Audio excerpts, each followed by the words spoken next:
Welcome to Saranya Sathya's kitchen. இன்றைக்கி நம்ம பார்க்க போகிறது என்னென்னா வர காஃபி. அது வர காஃபின்னு சொல்லலாம், இல்லைன்னா கடுங்காப்பின்னு சொல்லலாம். இது ரொம்ப ரொம்ப சிம்பிள் தான்.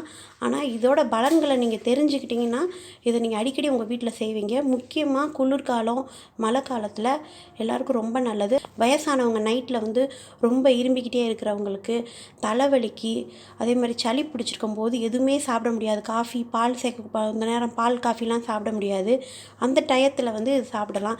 நைட்டில் இந்த வர காஃபி குடிச்சிட்டு தூங்கும்போது வீசிங் ட்ரபிள் இருக்கிறவங்க, ஆஸ்துமா பேஷண்ட்டுக்கெலாம் ரொம்ப இதமாக இருக்கும், தூக்கம் நல்லா வரும். இதோட நீங்கள் ஒரு தடவை ரொம்ப இரும்பல் இருக்கும்போது இதை டக்குன்னு போய் நீங்கள் போட்டு குடிச்சிங்கனாவே உடனே அது வித்தியாசம் தெரியும், நல்லா தூக்கம் வரும், இந்த இரும்பல் அப்படியே கம்ப்ளீட்டாக சரியாக போயிடும். இதுக்கு தேவையான பொருட்கள் என்னென்னு பார்த்துக்கலாம். நாங்கள் இப்போ ஒரு ஆளுக்கு தேவையான அளவு நான் சொல்கிறேன். இது நீங்கள் 2 பேர்னா எத்தனை பேருக்கு தேவையோ அதை அப்படியே நீங்கள் கூட்டிக்கோங்க. இந்த ஒரு கிளாஸ் அளவுக்கு தண்ணி எடுத்துருக்கு. காஃபி ஃபில்டர் காஃபி தான் இது கண்டிப்பாக போடணும். இல்லை நீங்கள் இன்ஸ்டன்ட் இருக்குன்னா அதை போடுங்க, ஆனால் அவ்வளோ நல்லா இருக்காது. இதுக்கு ஃபில்டர் காஃபி தான்.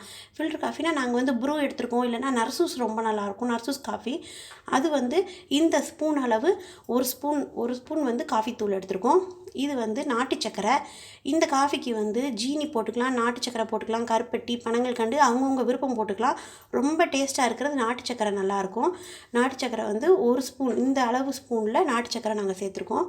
இப்போ இதை வாங்க எப்படி பண்ணலான்னு பார்க்கலாம். இப்போ ஸ்டவ்வில் ஒரு டீச்சட்டி பாத்திரம் வச்சுக்கோங்க. அதில் நம்ம எடுத்து வச்ச ஒரு கிளாஸ் தண்ணி ஊற்றிட்டு அடுப்பை பற்ற வச்சுக்கலாம். இந்த தண்ணி ஊற்றினோடனே நம்ம சர்க்கரையை சேர்த்துடலாம். தண்ணி கொதிக்கணும்னு அவசியம் இல்லை, முதல்லையே நம்ம சர்க்கரையை சேர்த்துடணும். சேர்த்துட்டு இது நல்லா கொதிச்சதுக்கப்புறம் தான் காஃபி தூளை சேர்க்கணும். சின்ன விஷயந்தான் அந்த காஃபி செய்கிறது.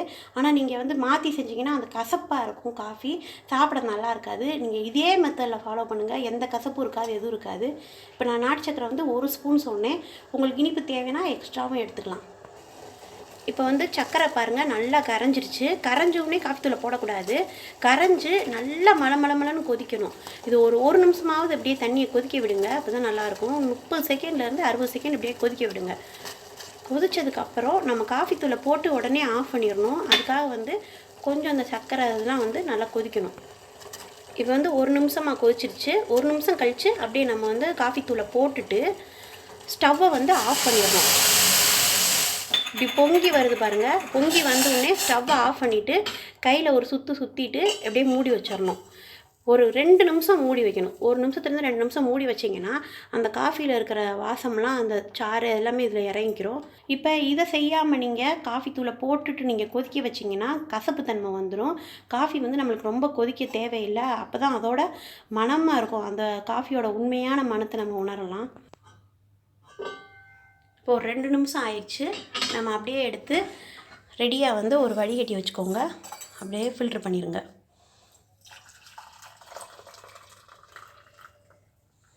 அவ்வளோதான். அப்படியே நல்லா ஆற்றி குடிச்சிங்கன்னா நான் சொன்ன எல்லாமே உங்களுக்கு உடனுடனே. இது முக்கியமாக இரும்பல், சளி, அதே மாதிரி ஆஸ்துமா, இழப்பு இருக்கிறவங்களுக்கு இது ரொம்ப ரொம்ப ஹெல்ப் பண்ணும். நல்ல தூக்கம் வராமல் இருக்கிறவங்க கூட இந்த காஃபியை குடிச்சிங்கன்னா உங்களுக்கு நல்லாயிருக்கும். ஒரு ரெண்டு ஆற்றி அப்படியே நீங்கள் கொடுங்க. இந்த வர காஃபி ரெசிபி உங்களுக்கு பிடிச்சிருந்தா இந்த வீடியோவை லைக் பண்ணுங்கள், ஷேர் பண்ணுங்கள், மறக்காமல் சேனலை சப்ஸ்கிரைப் பண்ணி வச்சுக்கோங்க.